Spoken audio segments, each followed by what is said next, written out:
Hello, Science Flow learners. Imagine a fast ball moving toward a batter.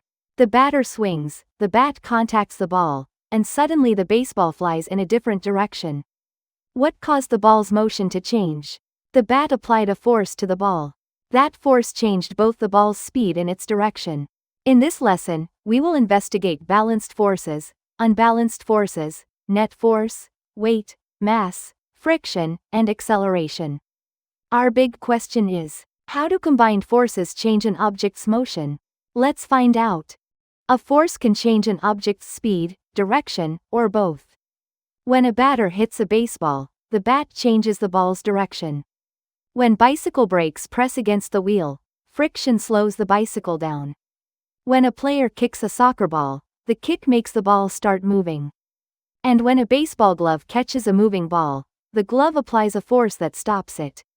A force can make an object start moving, stop moving, speed up, slow down, or change direction. But does every force cause motion to change? Not always. It depends on how all the forces acting on the object combine. More than one force can act on an object at the same time. Look at the backpack resting on the desk. Gravity pulls the backpack downward toward Earth. At the same time, the desk pushes upward on the backpack. This upward force is called a support force, or normal force. The downward force and the upward force are equal in size and opposite in direction. Because the forces are equal, they cancel each other, and the backpack does not accelerate. So, why does the backpack not fall through the desk? Because the desk provides an upward force that balances the downward pull of gravity. Balanced forces are equal in size and opposite in direction. Here, each puppy pulls the ring with 10 newtons of force. One puppy pulls to the left, and the other pulls to the right. Because the forces are equal and opposite, the net force is 0 newtons. The ring does not change its motion. The backpack is another example. Gravity pulls downward with 50 newtons, while the desk pushes upward with 50 newtons. Again, the net force is 0. Balanced forces do not cause acceleration. An object may remain still, or it may continue moving at a constant speed in a straight line. Unbalanced forces do not cancel each other. In the first example, puppy A pulls with 8 newtons to the left. Puppy B pulls with 5 newtons to the right. We subtract the smaller force from the larger force. 8 minus 5 equals 3. The net force is 3 newtons to the left, so the toy accelerates to the left. In the backpack example, the hand pushes with 10 newtons to the right, while friction pushes with 4 newtons to the left. The net force is 6 newtons to the right. Because the net force is not 0, the backpack's motion changes. An object accelerates in the direction of the net force. Net force is the total force acting on an object after all the forces are combined. When forces act in the same direction, we add them. When forces act in opposite directions, we subtract the smaller force from the larger force. In example A, 5 newtons act to the left and 5 newtons act to the right. The forces are equal, so the net force is 0 newtons. In example B, 9 newtons act to the right and 4 newtons act to the left. 9 minus 4 equals 5, so the net force is 5 newtons to the right. In example C, 6 newtons act to the left and 2 newtons act to the right. The net force is 4 newtons to the left. Motion changes in the direction of the net force. Force is measured in units called newtons. The symbol for Newton is a capital letter N. The unit was named after Sir Isaac Newton because of his important work on forces and motion. A force meter, also called a spring scale, can measure force in newtons.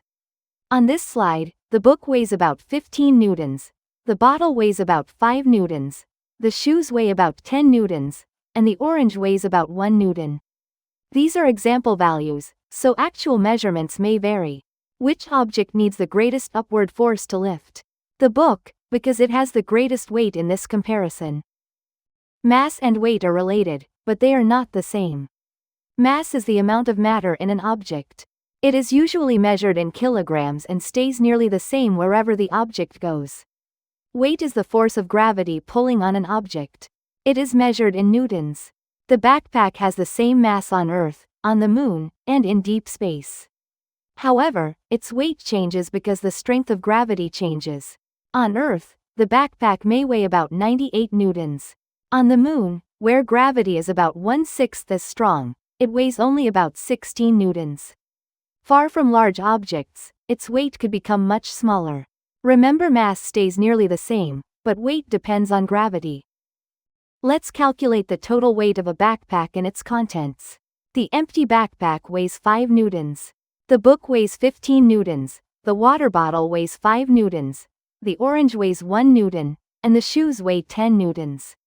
In example 1, we add the backpack, the book, and the bottle. 5 plus 15 plus 5 equals 25 newtons. At least 25 newtons of upward force is needed to hold the backpack still. In example 2, the backpack, shoes, and orange weigh 16 newtons altogether. Now consider this question. If the backpack weighs 20 newtons, but you lift upward with only 12 newtons, what happens? The net force is 8 newtons downward, so the backpack accelerates downward. Mass is a measure of how much inertia an object has. Inertia is an object's resistance to a change in motion. A tennis ball has a small mass, so it has relatively little inertia. It is easier to start moving, stop, or change direction. A bowling ball has much more mass and therefore much more inertia. It is harder to start moving and harder to stop. It also requires more force to produce the same acceleration. Imagine that a tennis ball and a bowling ball are rolling at the same speed. Which one would be harder to stop? The bowling ball, because it has more mass and more inertia. A greater net force produces greater acceleration. In trial A, the cart is pulled with 5 newtons of force. This produces a relatively small change in motion. In trial B, the same cart is pulled with 10 newtons. Because the mass stays the same but the force is larger, the cart accelerates more. This relationship comes from Newton's second law. When mass stays constant, increasing the net force increases acceleration. Here is a quick check. Peg kicks a soccer ball with 5 newtons. Then she kicks the same ball with 10 newtons. Which kick produces greater acceleration? The 10 newton kick, because the larger force changes the ball's motion more quickly. Now let's keep the applied force the same and change the mass. Each cart is pulled with 20 newtons. The first cart carries 1 pumpkin. It has the smallest mass, so it has the greatest acceleration. The second cart carries 2 pumpkins. It has more mass, so its acceleration is smaller. The third cart carries 3 pumpkins. It has the greatest mass and the smallest acceleration. When the same force is applied, more mass means less acceleration. In an ideal comparison, if the mass becomes twice as large while the force stays the same, the acceleration becomes about half as large. So the lightest load accelerates the fastest. Let's investigate how friction affects the force needed to move an object. You will need a book, string, a spring scale, a smooth desk, rough fabric or carpet, and some extra books. First, attach the string to the book and connect it to the spring scale. Pull the book across the smooth desk at a steady speed and record the force in newtons. Next, repeat the test on the rough surface. Which surface will require more force? The rough surface, because it creates more friction. Then add extra books and repeat the experiment. The heavier stack usually produces more friction and requires a greater pulling force. For a fair test, keep the pulling speed, distance, direction, and equipment the same. Let's review what we learned. Balanced forces are equal and opposite. They create a net force of 0 and do not cause acceleration. Unbalanced forces create a non-zero net force, so motion changes. Net force is the total force after all forces are combined. Force and weight are measured in newtons. Mass is the amount of matter in an object, while weight is the force of gravity acting on it. Greater net force produces greater acceleration. With the same force, greater mass produces less acceleration. Now solve the final problem. A student pushes a box to the right with 12 newtons.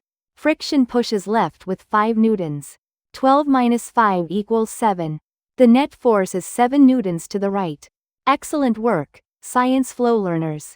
Please remember to like, share, and subscribe. See you in the next Flow Space 101 Science Flow lesson.